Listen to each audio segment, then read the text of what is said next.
क्या आपके साथ भी कभी ये होता है कि जब आप इंग्लिश के वीडियोस देखते हो या सेंटेंसेस सुनते हो तो आपको लगता है कि ये तो मुझको आ गए, बट जब आप उनको प्रैक्टिकली बोलने चलते हो तो आप उनमें से आधे से ज़्यादा भूल जाते हो और कई बार आप डीमोटिवेट होके इंग्लिश बोलना ही छोड़ देते हो या सीखना ही छोड़ देते हो।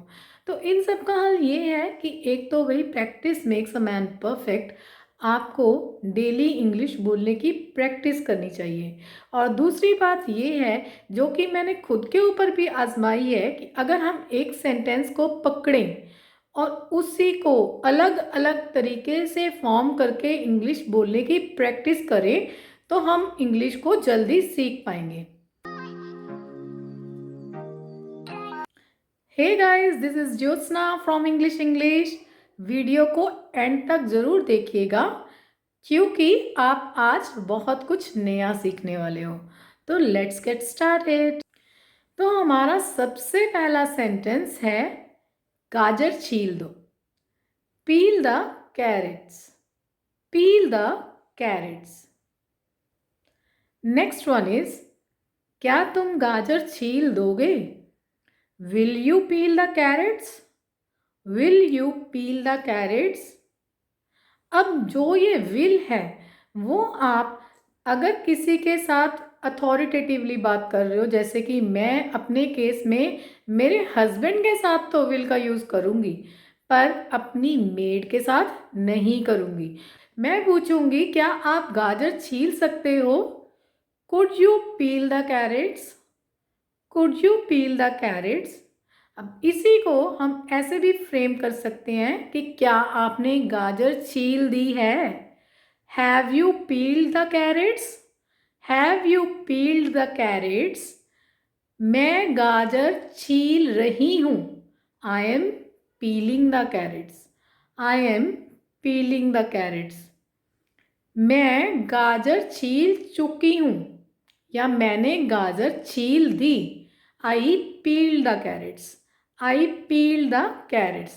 तो देखा आपने कैसे आपकी ब्रेन की एक्सरसाइज हो गई एक ही सेंटेंस से। अब हम हमारे नेक्स्ट सेट पे चलते हैं, उसमें हम यूज़ करेंगे ढक्कन वर्ड का। ढक्कन को हम इंग्लिश में कवर, टॉप, कैप, लिड और कॉक बोल सकते हैं। तो सेंटेंसेस देखते हैं। सबसे पहला है बोतल का ढक्कन लगा दो। कैप द बोतल। बहुत ही इजीली अगर आपने बोलना है तो cap the bottle.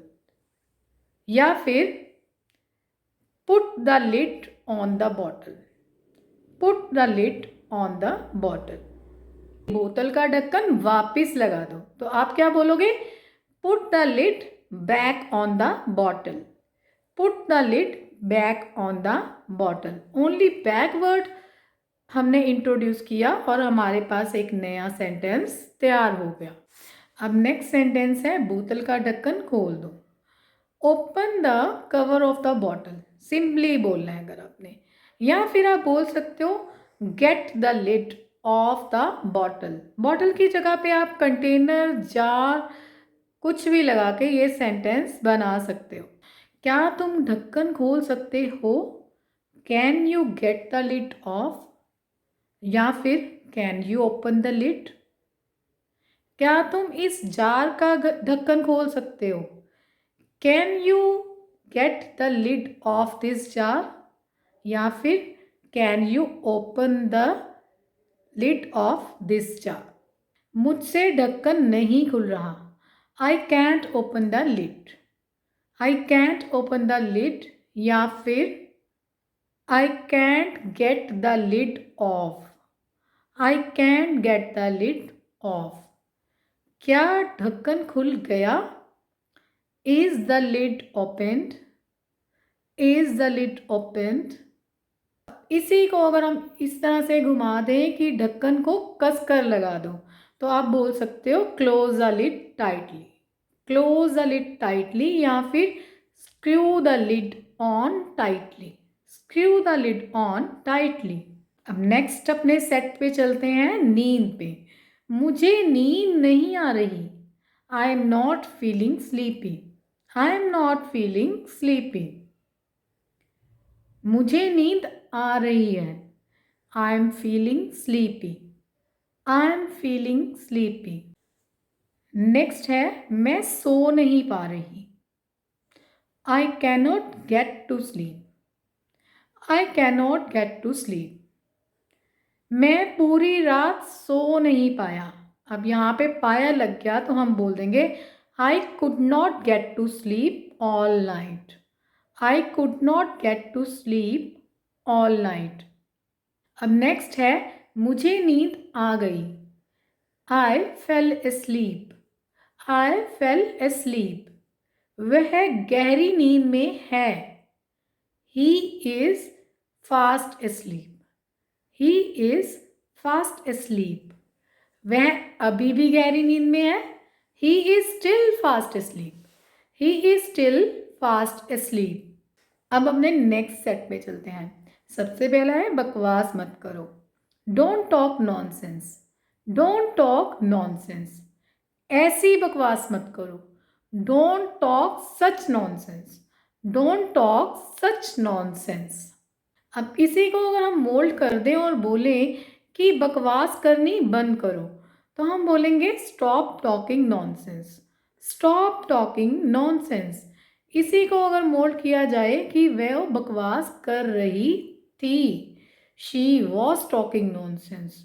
She was talking nonsense. वो बकवास करते हैं। They talk nonsense. They talk nonsense. वो हमेशा बकवास करते हैं। They always talk nonsense. They always talk nonsense. अब हमारे नेक्स्ट सेट की ओर चलते हैं। फर्स्ट है तुम कब समझोगे। When will you understand? When will you understand? तुम उससे कब समझोगे। When will you understand him? अगर बॉय है तो हिम लगा दीजिए और अगर गर्ल है तो हर लगा दीजिए। When will you understand her? अब इसी को आगे मोड़ कीजिए कि तुम मुझे कब समझोगे। When will you understand me? When will you understand me? तुम मेरी भावनाओं को कब समझोगे। When will you understand my feelings? When will you understand my feelings? तुम मुझे समझ ही नहीं सकते। You can't understand me. You can't understand me. तुम मुझे समझते ही नहीं हो। You don't understand me. You don't understand me. तो आपने देखा कि हमने सेंटेंसेस को मोल्ड कर करके नए तरह के सेंटेंसेस ही फ्रेम किए और इससे आपकी ब्रेन की एक्सरसाइज तो हुई ही हुई और आपको नए सेंटेंसेस बनाने भी आ गए। अगर आपको मेरा वीडियो अच्छा लगा तो लाइक कीजिए, फ्रेंड्स एंड फैमिली के साथ इस वीडियो को शेयर कीजिए